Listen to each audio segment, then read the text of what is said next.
Hello everyone. आज हम बात करने वाले हैं नेक की, तथा साथ ही साथ हम सीखेंगे कि ट्रिपल एस फॉर्म को किस तरह से फिल किया जाता है।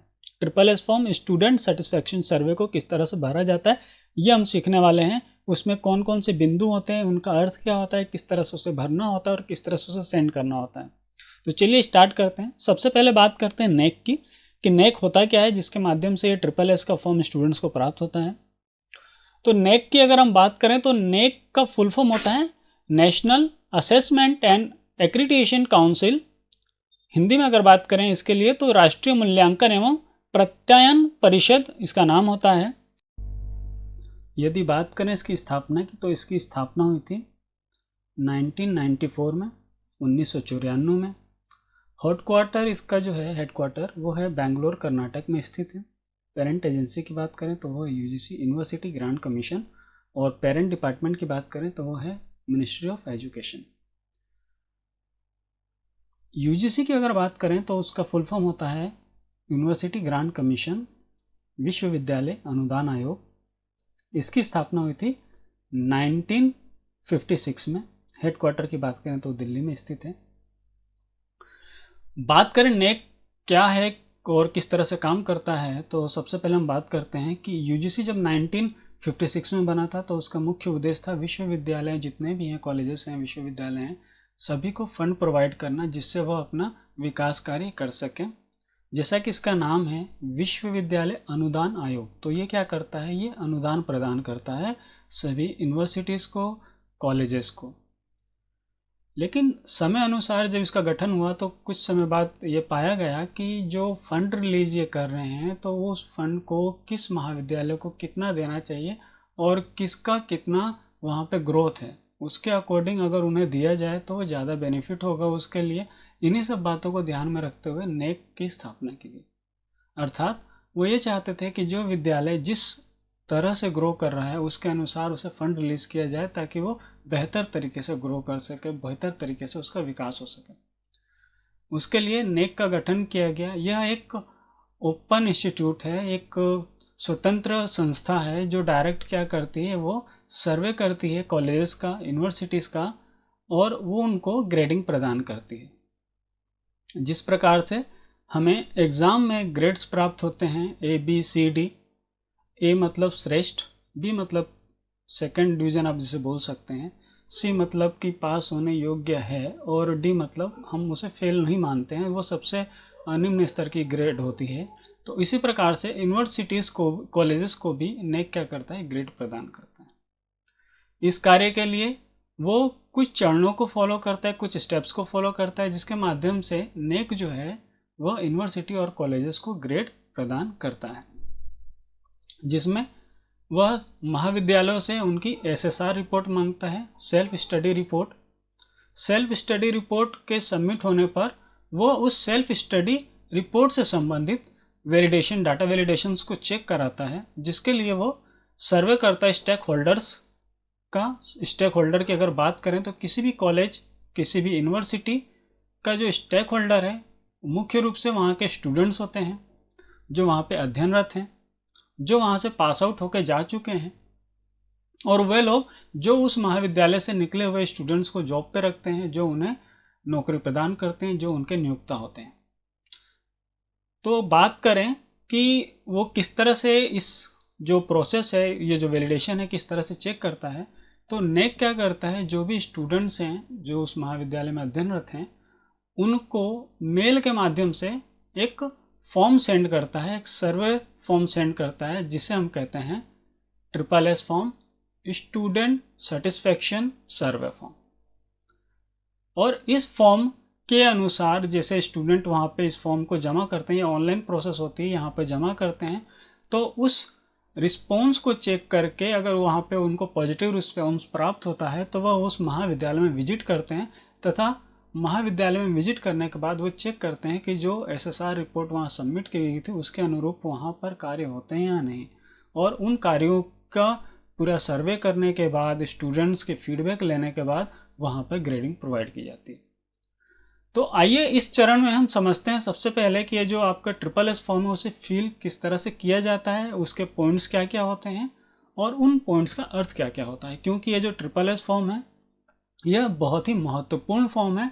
इसी के बिहाफ पर जो नेक है वो सर्वे के लिए आती है। अगर यहाँ रिस्पॉन्स उन्हें अच्छा मिलता है, एसएसएस जो ट्रिपल एस रिपोर्ट है वहाँ पर, तो ही वो क्या करते हैं, वो महाविद्यालय में निरीक्षण के लिए आते हैं, अन्यथा वो निरीक्षण रद्द कर देते हैं।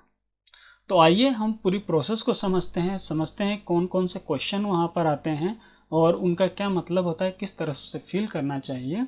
ठीक है, तो सबसे पहले जो नेक की बात करें तो करता क्या है, वो जो भी महाविद्यालय में अध्ययनरत स्टूडेंट्स हैं उनके मेल आईडी पहले महाविद्यालय से कलेक्ट करता है, उन्हें छांटता है, वो अपने जो भी उसकी प्रोसेस है, जो भी उसकी कैटेगरी है उसके अनुसार वो उनका चयन करता है, और चयन करने के बाद में रैंडमली उन्हें जो है मेल के माध्यम से फॉर्म की लिंक सेंड करता है।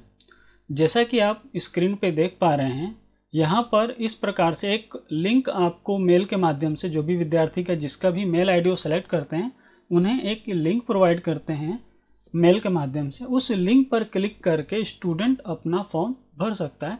अब यहाँ से जो आगे की हम चीज़ें बताने वाले हैं, सभी विद्यार्थी इसको बहुत ही ध्यानपूर्वक समझें, क्योंकि हम हर एक पॉइंट को यहाँ डिस्कस करने वाले हैं किस तरह से ये ट्रिपल एस फॉर्म हमारा फिल होगा। तो सभी विद्यार्थी बहुत ही ध्यान से इसको समझें।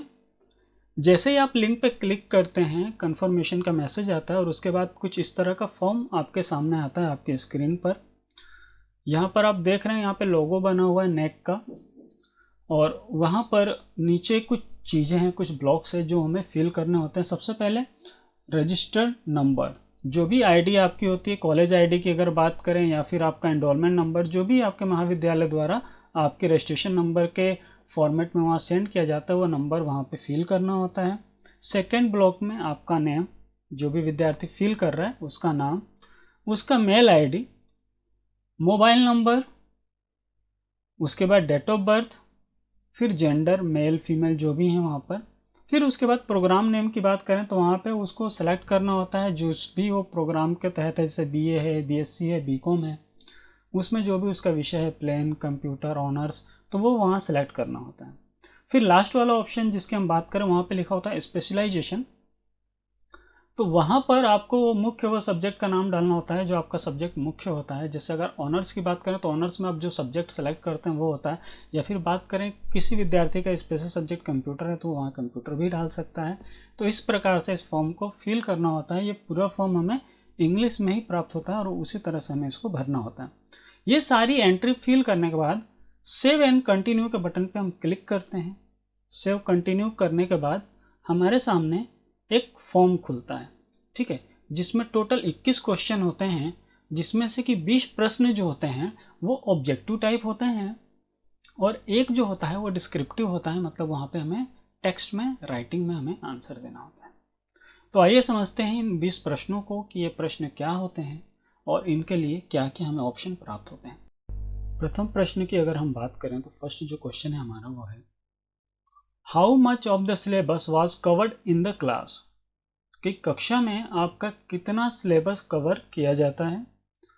तो यहाँ पे 4 ऑप्शन हैं, 85 to 100%, और मुझे जहाँ तक अनुमान है सभी महाविद्यालयों में लगभग 100% जो सिलेबस है सभी फैकल्टी द्वारा कंप्लीट किया ही जाता है। फिर भी यहाँ पे ऑप्शंस की बात करें तो यहाँ पे ऑप्शंस दिए हुए हैं कितना % आपका सिलेबस कवर कर दिया जाता है, ठीक है। सेकंड क्वेश्चन की बात करें तो सेकंड क्वेश्चन में है, how well did the teachers prepare for the classes, कि जो भी आपकी क्लास है, जो क्लास लेने के लिए आपका फैकल्टी क्लास में आता है, जो टीचर आता है वो किस तरह से प्रिपेयर होकर के आता है।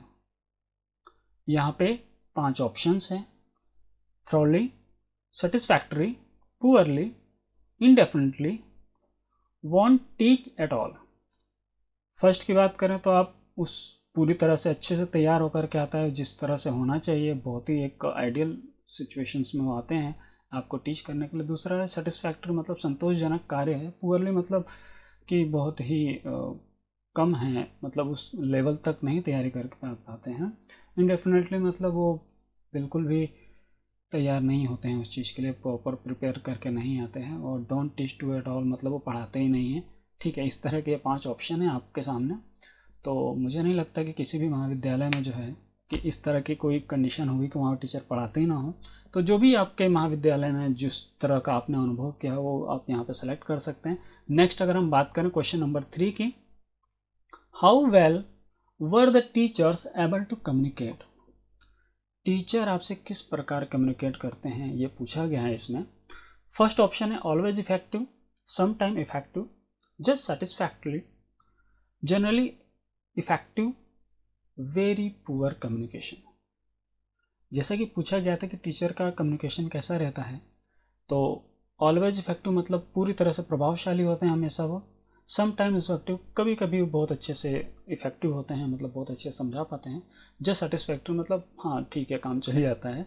जनरली इफेक्टिव मतलब कभी कभी बता पाते हैं। और पुअर कम्युनिकेशन का मतलब होता है कि बहुत ही निम्न स्तर का उनका कम्युनिकेशन है, वो बिल्कुल चीज़ों को समझा नहीं पाते हैं। तो इस प्रकार से ये 5 ऑप्शंस हैं और इनके यहाँ पर ऑप्शंस दिए हुए हैं, मतलब इस क्वेश्चन के 5 ही ऑप्शन दिए हुए हैं।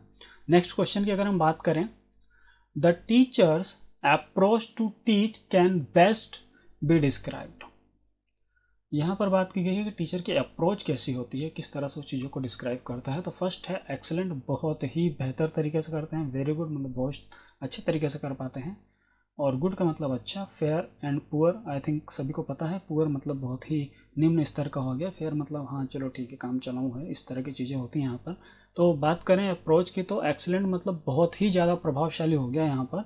तो इन 5 ऑप्शन में से जो भी आपको सुटेबल लगे आप उस पर टिक कर सकते हैं। नेक्स्ट क्वेश्चन की अगर हम बात करें तो अगला जो प्रश्न है, fairness of the internal evolution process by the teacher. कि टीचर जो इंटरनल एवोल्यूशन है, जो आंतरिक मूल्यांकन है, वो जो आंतरिक मूल्यांकन की प्रोसेस है उसमें फेयरनेस आपको कैसी लगती है उसकी। ऑलवेज फेयर होता है, यूजुअली फेयर होता है, समटाइम्स फेयर होता है, या यूजुअली अनफेयर होता है, या अनफेयर होता है। फेयर मतलब वो आपके प्रति पूरी तरह से ईमानदारी से वो कार्य करते हैं उसमें, इंटरनल जो आंतरिक मूल्यांकन है उसके अंदर, कि वो सदैव आपके जो फेयर होते हैं वो कभी कभी फेयर होते हैं, ठीक है। समटाइम्स की अगर बात करें कभी कभी होते हैं, यूजुअली मतलब वो अनफेयर ही रहते हैं। और लास्ट तो अनफेयर है कि हमेशा ही वो निगलेक्ट करते हैं या ध्यान नहीं देते चीज़ों के ऊपर। नेक्स्ट क्वेश्चन की अगर बात करें, was were the performance in assignment discuss with you. कि जो भी असाइनमेंट आपको दिया जाता है उसके बारे में फैकल्टी या महाविद्यालय या यूनिवर्सिटी द्वारा आपसे डिस्कस किया जाता है या नहीं। तो वहाँ पर है कि सभी एवरी टाइम हमेशा किया जाता है, यूजुअली कभी कभार, ऑकेंशली मतलब बिल्कुल कभी एक ज़रूरत पड़ने पर, रियरली मतलब शायद ही कभी कभार एक बार पूछ लिया, और नेवर मतलब तो कभी नहीं होता है, ठीक है। तो ये इसके 5 ऑप्शंस हैं। नेक्स्ट क्वेश्चन की बात करें, question number 7, the institute takes active interest in promoting internship, student exchange, field visit, opportunity for the students।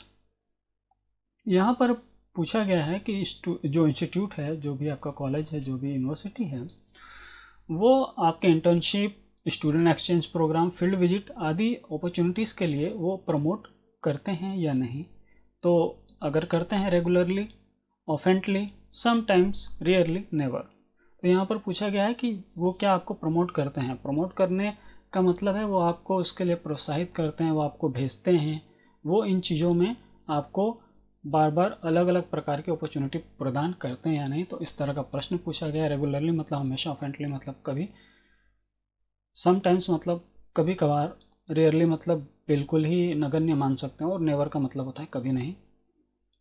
Next question number 8 की अगर बात करें, teaching and mentoring process in your institute facilitates you in continue social and emotional growth. यहाँ पर पूछा गया है, जो बताया गया है कि जो भी आपका टीचर है या जो आपका मेंटर है, वह आपके सोशल और इमोशनल ग्रोथ के लिए जो प्रयास करते हैं वो उससे आप उस पे को क्या मार्क देना चाहेंगे। तो सिग्निफिकेंटली, वेरी वेल, मैंडेटली, मार्जिनली और नॉट एट ऑल। मतलब या तो यह सभी होंगे या इनमें से कोई नहीं, ठीक है। तो आप जो भी जिस प्रकार से आपको अप्रोच होगी, जिस तरह से आपको सर्विस प्रोवाइड की गई है इस प्रोसेस के थ्रू, तो वो चीज़ आप यहाँ पर सेलेक्ट कर सकते हैं। यदि आपको अच्छा लगता है, वेरी वेल आप कर सकते हैं, सिग्निफिकेंटली कर सकते हैं, मॉडरेट भी कर सकते हैं। नहीं समझ में आती है कोई चीज़ें, यहाँ पे आपको लगता है नहीं कर रहे हैं प्रयास, तो वहाँ पर जो है आप नॉट एट ऑल या माइग्रेट भी कर सकते हैं। लेकिन जहाँ तक मैं समझता हूँ सभी टीचर, सभी मेंटर्स वो सभी स्टूडेंट्स को उनके इमोशनल और सोशल ग्रोथ के लिए हमेशा इनकरेज करते हैं, हमेशा उन्हें प्रोत्साहित करते हैं। तो आई थिंक मुझे नहीं लगता कि स्टूडेंट फर्स्ट और सेकंड के अलावा, सिग्निफिकेंटली और वेरी वेल के अलावा किसी और बिंदु की तरफ जाने का प्रयास करेंगे। चलिए नेक्स्ट क्वेश्चन की बात करते हैं, जो है question number 9। Institute provides multiple opportunities to learn and growth. इंस्टीट्यूट आपको अलग अलग अपॉर्चुनिटी प्रोवाइड करता है पढ़ने, समझने और विकास के लिए। अगर आप बात से सहमत है तो स्ट्रांगली एग्री, पूर्ण रूप से सहमत है। एग्री मतलब आप सहमत हैं। न्यूट्रल मतलब आप कोई जवाब नहीं देना चाहते हैं। डिसएग्री मतलब आप इस बात से बिल्कुल भी एग्री नहीं करते हैं। और स्ट्रांगली डिसएग्री का मतलब होता है कि आप बिल्कुल भी इस बात से एग्री नहीं हैं, पूर्ण तरह से असहमत हैं। जो भी आपको मतलब यहाँ पर आप ये बताना चाहते हैं, अगर आप स्ट्रांगली डिसएग्री पे क्लिक करते हैं तो उसका मतलब ये होगा कि आप ये कहना चाह रहे हैं कि इंस्टीट्यूट आपको किसी भी प्रकार की कोई अपॉर्चुनिटी प्रोवाइड नहीं करता लर्न करने के लिए, सीखने के लिए या ग्रो करने के लिए। मुझे नहीं लगता कि किसी भी विद्यार्थी के साथ इस तरह की समस्या होगी। विद्यार्थियों को सदैव, किसी भी महाविद्यालय की बात करें तो ग्रो करने के लिए, उनके विकास के लिए हमेशा ही मल्टीपल अपॉर्चुनिटीज़ प्रोवाइड होती हैं इंस्टीट्यूट द्वारा, महाविद्यालयों द्वारा। तो यहाँ भी मैं समझता हूँ कि स्टूडेंट्स स्ट्रांगली एग्री और एग्री के अलावा दूसरा कोई ऑप्शन चूज़ नहीं करना चाहेंगे। फिर भी जैसा भी आप अपने महाविद्यालय में देखते हैं उसके लिए आप स्वतंत्र हैं कि आप किस प्रकार का वहाँ ऑप्शंस पे क्लिक करते हैं। चलिए नेक्स्ट अगले क्वेश्चन की बात करते हैं। Teachers inform you about your expect competencies course outcomes and programme outcomes. Teacher आपको जो भी टीचिंग है उसमें आपका कंपटीशन और जो उस प्रोग्राम का आउटकम है उसके बारे में बताते हैं। मतलब जैसे मान लीजिए कि आप कोई भी सब्जेक्ट पढ़ रहे हैं तो उससे क्या आपको हासिल होने वाला है, उसके क्या आउटकम्स हैं, उसकी जानकारी भी आपको बताई जाती है। तो फर्स्ट ऑप्शन है इसका every times, second usually, occasionally, sometimes, rarely और नेवर। तो मैं समझता हूँ कि जब भी आपने अपने क्लास में देखा होगा कोई भी टीचर आपको कोई सब्जेक्ट पढ़ा रहा है, कोई टॉपिक पढ़ा रहा है, तो वो ये ज़रूर बताता है कि उसका आपको क्या लाभ होने वाला है, या उस सब्जेक्ट या उस टॉपिक का आउटकम क्या है, उससे क्या प्रॉफिट होने वाला है, आप उसे क्यों पढ़ रहे हैं, उसकी जानकारी भी आपको सदैव दी जाती है। नेक्स्ट क्वेश्चन है, your mentor does a necessary follow up with an assignment task to you. आपके जो मेंटर हैं वो फॉलो अप लेते हैं आपका जो भी आपको टास्क या असाइनमेंट दिया हुआ है। जैसे अगर किसी को कोई काम सौंपा गया है, किसी को कोई असाइनमेंट दिया गया है, या फिर किसी को कंप्यूटर पे बोल दिया कि भैया आज तुमको प्रेजेंटेशन तैयार करना है, तो क्या उसके ऊपर आपका जो मेंटर है, जो आपका टीचर है, क्या वो आपका फॉलो अप लेता है कि किस तरह से आपने वो कार्य संपन्न किया है। तो यहाँ पर अगर लेता है हमेशा तो एवरी टाइम्स, यूजुअली मतलब सामान्य तौर पर ले ही लेते हैं, ओकेजनली मतलब कभी कभी, या समटाइम्स मतलब कभी कभार ही लेते हैं, रियरली मतलब तो कभी बाई चांस ही लेते होंगे, और आई डोंट हैव मेंटर मतलब आपके पास कोई मेंटर ही नहीं है। ठीक है, तो ये कुछ ऑप्शंस हैं इसके और इसका अर्थ आपको समझ में आ गया है। ठीक है, नेक्स्ट जो क्वेश्चन है वो है क्वेश्चन नंबर 12। और क्वेश्चन नंबर 12 की अगर हम बात करें तो क्वेश्चन नंबर 12 का जो अर्थ होता है, the teachers illustrate the concept through examples and application. जो भी टीचर है वो जो आपको कॉन्सेप्ट पढ़ा रहा है उसके लिए वो एग्जाम्पल और एप्लीकेशंस का प्रयोग करता है। ठीक है, जैसे मान लीजिए आपको कोई चीज़ पढ़ाई जा रही है तो उसका रियल लाइफ एग्जांपल आपको दे दिया।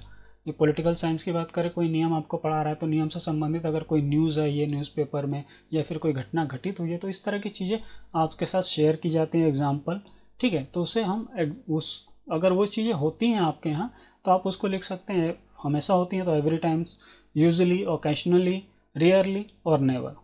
ठीक है, एवरी टाइम हमेशा, यूजुअली किस समय अनुसार, ओकेजनली समटाइम्स की बात करें मतलब कभी कभार, रेयरली मतलब कभी मुश्किल से एक आधी बार, मतलब एवरेज के तुलना में अगर बात करें तो बहुत ही कम, और नेवर का मतलब तो कभी नहीं।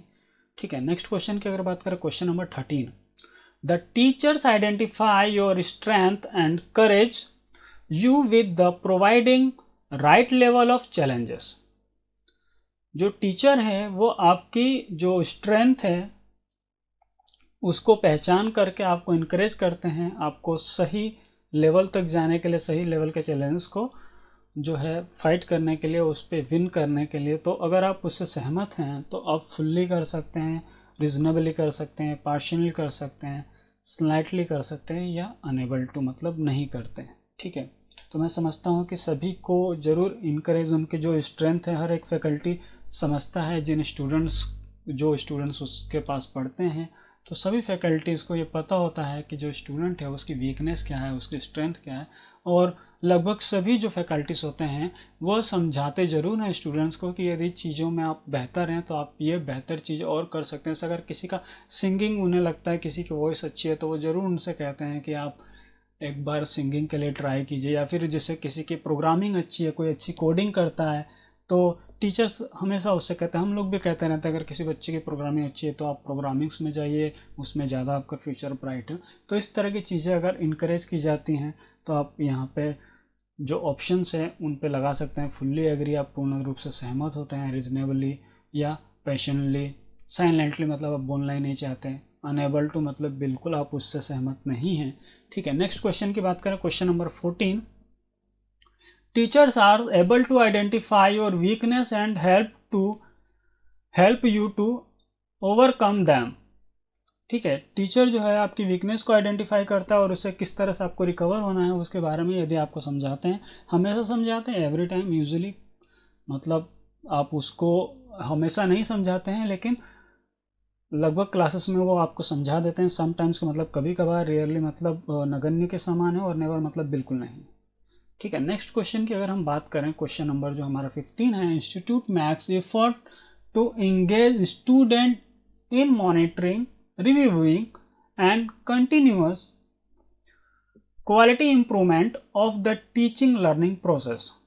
जो इंस्टीट्यूट है वह जो है, जो टीचिंग लर्निंग की प्रोसेस है, जो मैनिटरिंग की प्रोसेस है, उसको जो है और इम्प्रूव करने का प्रयास करता है। तो अगर आप उससे सहमत हैं, स्ट्रांगली एग्री पूर्ण रूप से सहमत हैं, एग्री यदि आप सहमत हैं, न्यूट्रल आप कुछ कहना नहीं चाहते, डिसएग्री मतलब आप इस बात से सहमत नहीं, और स्ट्रांगली डिसएग्री मतलब पूर्ण रूप से आप इस बात से सहमत नहीं हैं। क्वेश्चन नंबर 16 की बात करें, the institute teachers use student centering method such as exponentially learning, participative learning and problem solving methodologies for enhancing learning experience। जो भी इंस्टीट्यूट है या टीचर है वो स्टूडेंट को सेंट्रिक मेथड या एक्सपेरिमेंटल लर्निंग जो प्रयोगात्मक विधि है, या फिर जो पार्टिसिपेटिव लर्निंग का जो तरीका है उसके थ्रू यदि आपकी प्रॉब्लम सॉल्विंग मैथोलॉजीज को यूज़ करके लर्निंग, जो आपकी जो सीखने का जो एक्सपीरियंस है उसको अगर इन्हेंस करते हैं, उसको अगर बढ़ाते हैं, अगर आप उससे सहमत हैं तो कुछ ऑप्शंस यहाँ पर आप टिक कर सकते हैं।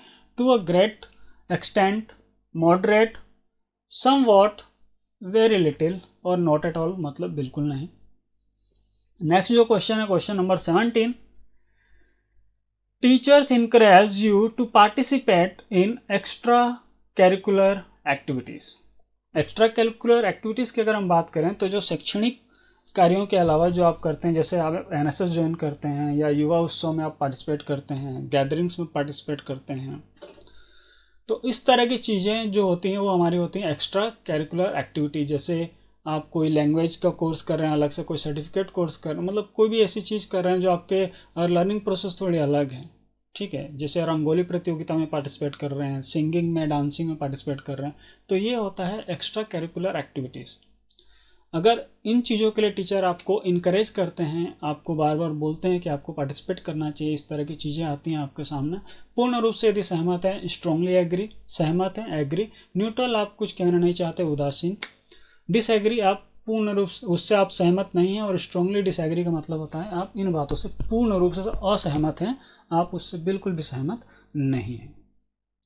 क्वेश्चन नंबर 18 की अगर बात करें, efforts are made by the institute teacher to inculcate soft skill, life skill and employability skills to make you ready for the world of work। जो भी इंस्टीट्यूट या टीचर है वो आपके सॉफ्ट स्किल जैसे लैंग्वेज स्किल्स की अगर हम बात करें या पर्सनालिटी डेवलपमेंट की बात करें, लाइफ स्किल्स की बात करें, जो आपको इंटरव्यू आदि में जो भी स्किल्स आपको चाहिए उनकी बात करें, अगर इन चीज़ों के लिए वो आपको एफर्ट करते हैं, आपके ऊपर मेहनत करते हैं, आपको उसके लिए इनक्रेज करते हैं, तो आप ऑप्शंस को टिक कर सकते हैं टू अ ग्रेट एक्सटेंट। वो बहुत ही अच्छे से आपको एक्सटेंड करते हैं, चीज़ों के लिए मॉडरेट करते हैं। सम वॉट, वेरी लिटिल बहुत ही कम, और नॉट एट ऑल का मतलब होता है बिल्कुल नहीं करते। क्वेश्चन नंबर 19 की बात करें, what percentage of teachers use ICT tools such as LCD projector, multimedia etcetera while teaching. जो टीचर्स हैं वो अपने टीचिंग प्रोसेस में ICT टूल्स, LCD प्रोजेक्टर्स और मल्टीमीडिया का कितना % उपयोग करते हैं। तो जैसा कि मैं समझता हूँ कि अभी बीते सत्रों में कोरोना काल के कारण सभी क्लासेस लगभग ऑनलाइन प्लेटफॉर्म पे हुई हैं, और ये जो ऑनलाइन प्लेटफॉर्म है वही हमारा ICT टूल्स होते हैं। जैसे आप इंटरनेट के माध्यम से, स्मार्ट बोर्ड के माध्यम से, मल्टीमीडिया के माध्यम से, LCD प्रोजेक्टर के माध्यम से जब क्लासेस लेते हैं तो ये सारी क्लासेस जो हैं ICT टूल्स के तहत ही मानी जाती हैं। और इसके लिए यहाँ पे कुछ ऑप्शंस दिए गए हैं। चूँकि सारी क्लासेस ऑनलाइन हुई है तो लगभग स्टूडेंट्स जो है अबाउ 90% या 70 to 90% ही जाएंगे। तो ये ऑप्शंस है कुछ, वो आप अपने जो भी आपने अनुभव किया उसके अनुसार ही आपको टिक करना है। हम आपको किसी को ये नहीं कह रहे हैं कि आपको यही ऑप्शंस पे क्लिक करना है, बट जो चीज़ें आप देखते हैं आप उन पे क्लिक कर सकते हैं जो आप अनुभव करते हैं। चलिए नेक्स्ट क्वेश्चन की बात करते हैं, जो क्वेश्चन नंबर 20 है। The overall quality of teaching learning process in our institute is very good. उन्होंने कहा है इस प्रश्न में, ये प्रश्न नहीं है एक स्टेटमेंट है, कि कहा गया है कि ये जो इंस्टीट्यूट है वहाँ पे टीचिंग लर्निंग की प्रोसेस बहुत ही बढ़िया है। तो आप इस बात से ये जो स्टेटमेंट दी गई है, यदि आप पूर्ण रूप से इससे सहमत हैं तो स्ट्रांगली एग्री, सहमत हैं तो एग्री, आप कुछ कहना नहीं चाहते हैं तो न्यूट्रल, डिसएग्री मतलब आप सहमत नहीं है, और स्ट्रांगली डिसएग्री मतलब आप बिल्कुल इस बात से सहमत नहीं। तो ये 20 प्रश्न जो थे वो मल्टीपल चॉइस वाले प्रश्न थे, जिसमें आपको कोई एक वहाँ पे ऑप्शन पे टिक करना होता है। और जो लास्ट वाला क्वेश्चन आपके पास, क्वेश्चन नंबर 21, वहाँ पर बोला गया है, give the 3 observation suggestions to improve the overall teaching learning experience in your institute. यहाँ पे आपसे पूछा गया है कि कोई भी 3 ऑब्जर्वेशन जो आपने महाविद्यालय में, जो आपने यूनिवर्सिटी में आपकी देखा है, अगर यूनिवर्सिटी का हो रहा है यूनिवर्सिटी के लिए, अगर कॉलेज में हो रहा है तो कॉलेज की बात कर रहे हैं, जो भी आपने देखा है वहाँ पे टीचिंग लर्निंग में जो भी आपको ऑब्जर्वेशन रहे हैं, जो भी आप सजेशंस करना चाहते हैं, कोई भी 3, जैसे मान लीजिए कि आपके यहाँ लैंग्वेज लैब की आवश्यकता है, या फिर कोई UG कॉलेज है वहाँ पे आपको PG कोर्सेज चाहिए, या फिर आप स्पोर्ट्स में कुछ स्पेशल इवेंट्स को ऐड कराना चाहते हैं, या फिर कुछ एक्स्ट्रा कोर्सेज चाहते हैं, या कुछ ऐसे कोर्सेज चाहते हैं जो आपकी एम्प्लॉयबिलिटी में आपको सहायक हो, तो इस तरह के जो सजेशंस हैं वो आप यहाँ पे दे सकते हैं। साथ ही साथ ऑब्जर्वेशन जो आपको बहुत अच्छे लगे महाविद्यालय में, वो ऑब्जर्वेशन भी आप वहाँ पे लिख सकते हैं। तो कोई भी 3 ऑब्जर्वेशन या सजेशंस आपको यहाँ पे राइट करना है, यहाँ पे टेक्स्ट बॉक्स में आपको टाइप करना होता है। तो इस प्रकार से ये 21 क्वेश्चंस का आपका स्टूडेंट सेटिस्फेक्शन सर्वे है, और जिसको आपको भरना होता है। जैसे आप इसे भर के सबमिट करते हैं, आपके रिस्पॉन्स के अनुसार यदि रिस्पॉन्स अच्छा मिलता है तो नेक उस महाविद्यालय में, उस कॉलेज में वेरिफिकेशन के लिए आती है, और वहाँ पे वो चेक करती है सारे डेटास को, और वहाँ पे ग्रेड प्रोवाइड करती है। ग्रेड यदि अच्छी मिलती है तो महाविद्यालयों को फंड मिलते हैं, बहुत से अलग अलग कोर्सेस आपको मिलते हैं वहाँ पे पढ़ने के लिए, और बहुत सारे विकास कार्य भी उन महाविद्यालयों में होते हैं। उसके लिए ज़रूरी होता है स्टूडेंट सेटिस्फेक्शन सर्वे को पूरी तरह से ईमानदारी से उसको सबमिट करना, जिसके माध्यम से वहाँ पर नेक की टीम को सहायता होती है उस महाविद्यालय का वेरिफिकेशन करने में, वहाँ उसको वो सारी सुविधाएं प्रदान करने में। तो मैं समझता हूँ कि लगभग सभी विद्यार्थियों को ये पूरी प्रोसेस अच्छे समझ में आ गई होगी। फॉर्म किस तरह से भरना है, किस तरह से इसके आंसर्स पे ट्रिक करना है, किस तरह से आंसर को सेंड करना है, ये सारी चीज़ आपको बहुत ही अच्छे से क्लियर हो गई होंगी। यदि फिर भी अगर कहीं कोई ऐसी गुंजाइश हो जो चीज़ें आपको समझ में ना आए जब आपको मेल प्राप्त हो, देखिए एक चीज़ और भी है कि सभी स्टूडेंट्स के पास उसका मेल नहीं आएगा। वो रैंडमली चूज़ करते हैं, नेक की टीम रैंडमली चूज़ करती है और उन मेल आईडीज जिनको वो सेलेक्ट करती है सिर्फ उन्हीं को वो वहाँ से सेंड करती है। तो ज़रूरी नहीं है कि सभी विद्यार्थियों को प्राप्त हो, वो कुछ ही विद्यार्थियों के पास वो मेल आएगा और जिसके पास भी आता है आप उसे प्रॉपर चेक करते रहें। जब भी आपके पास आता है आप उसे तुरंत अटेंड करें, उसे प्रॉपर फील्ड आउट करें और उसे सेंड करें। और यदि आपको कोई समस्या लगती है या किसी भी टॉपिक में कोई आपको प्रॉब्लम आती है तो आप कमेंट करके हमें बता सकते हैं। साथ ही साथ आप अपने महाविद्यालय की फैकल्टी के से आप कम्युनिकेट कर सकते हैं कि इस तरह की चीज़ आई है, आपको भरना है या चीज़ समझ में नहीं आ रही है, तो उसके लिए आप उनसे संपर्क कर सकते हैं। एक चीज़ आपको ध्यान रखनी है, अगर कोई चीज़ आपको समझ में नहीं आती है तो आप कहीं भी क्लिक करने से बचें। आप पहले उस चीज़ को समझें, उसके बाद ही उस पर क्लिक करें, क्योंकि आपका जैसा रिस्पॉन्स होगा आपके महाविद्यालय का उतना वहाँ पर विकास कार्य संभव हो पाएगा। अगर वेरिफिकेशन बहुत अच्छा होता है तो उसके बहुत से फायदे होते हैं आपको भी, जो वहाँ से पास आउट होकर के जा रहे हैं या जो उस महाविद्यालय में पढ़ रहे हैं, और आने वाले जो स्टूडेंट वहाँ पे पढ़ने वाले हैं, सभी को इसका बहुत लाभ प्राप्त होता है। मैं समझता हूँ ये सारी प्रोसेस आप सभी को बहुत अच्छे समझ में आ गई हैं। फिर भी यदि किसी टॉपिक में या कोई ऐसी चीज़ आपको लगता है समझना चाहते हैं तो आप कमेंट करके बता सकते हैं। आप सभी का बहुत बहुत धन्यवाद जो आप सभी ने इस पूरी प्रोसेस को ध्यान से समझा। और मैं आपसे फिर कहता हूँ कि आप रेगुलरली अपना मेल चेक करते रहें।